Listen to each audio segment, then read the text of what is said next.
ساتھیوں، کیسے ہیں آپ سب؟ آج میں آپ کو کہانی سناؤں گا 40 چوروں کے انجام کی، اور کہانی کا نام ہے علی بابا اور 40 چوروں کا انجام۔ یہ کہانی وہاں سے شروع ہوتی ہے جب علی بابا کے امیر لیکن لالچی بھائی قاسم نے علی بابا سے 40 چوروں کے غار سم سم کا راز جان لیا، اور خزانے کے لالچ میں غار میں گیا اور 40 چوروں نے اسے مار کر غار میں پھینک دیا۔ پھر علی بابا غار سے اس کی لاش گھر لے آیا اور اپنی بیوی، بھابھی اور وفادار ملازمہ مرجینا کو ساری بات بتائی۔ دوسری طرف جب ڈاکو غار میں پہنچے تو قاسم کو وہاں موجود نہ پا کر انہیں یقین ہو گیا کہ کوئی اور بھی ان کا راز جان گیا ہے۔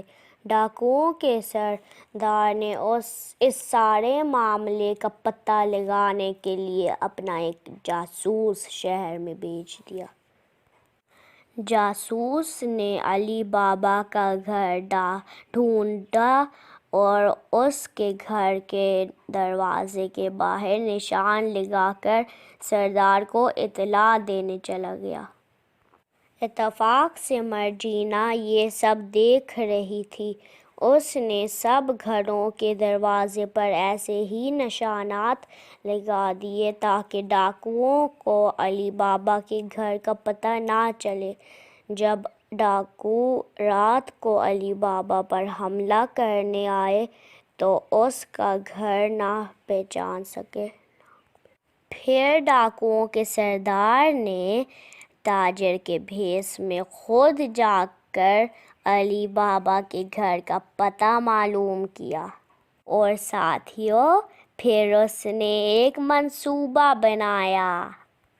اس نے بازار سے 40 بڑے بڑے مٹکے خریدے اور ہر مٹکے میں ایک چور کو بٹھا دیا۔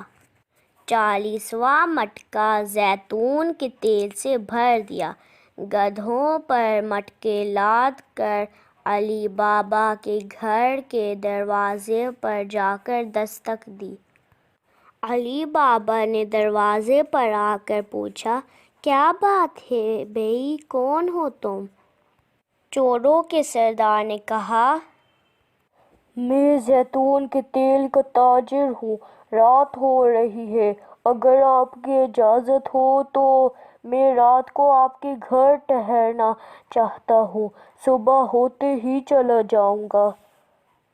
علی بابا نے سردار کو رات گزارنے کی اجازت دے دی اور پھر مزدوروں نے مٹکے گھر کے اندر پہنچا دیے۔ مرجینا گودام میں گئی تو اس نے ڈاکوؤں کو مٹکوں میں سے ایک دوسرے سے باتیں کرتے سن لیا۔ اس نے فوراً تیل گرم کیا اور مٹکوں میں ڈالنا شروع کر دیا۔ ہائے ہائے، مر گئے، آئے آئے، اور سارے ڈاکو گرم گرم تیل سے جل گئے۔ آدھی رات کو جب ڈاکوؤں کا سردار چوروں کو مٹکوں سے نکل کر حملہ کرنے کا کہنے آیا تو دیکھا کہ سارے ڈاکو مر چکے تھے۔ یہ دیکھ کر سردار ڈر گیا اور فوراً وہاں سے بھاگ گیا۔ مرجینا نے اپنے مالک علی بابا کو ساری بات بتا دی۔ مرجینا کی وفاداری اور عقل مندی سے علی بابا بہت خوش ہوا اور اسے بہت سا انعام دیا، اور سب ہنسی خوشی رہنے لگے۔ تو بچوں، اس کہانی سے ہمیں کیا سبق ملا؟ بالکل ٹھیک، عقل سے کام لے کر ہم بہت سی مشکلات کا حل ڈھونڈ سکتے ہیں۔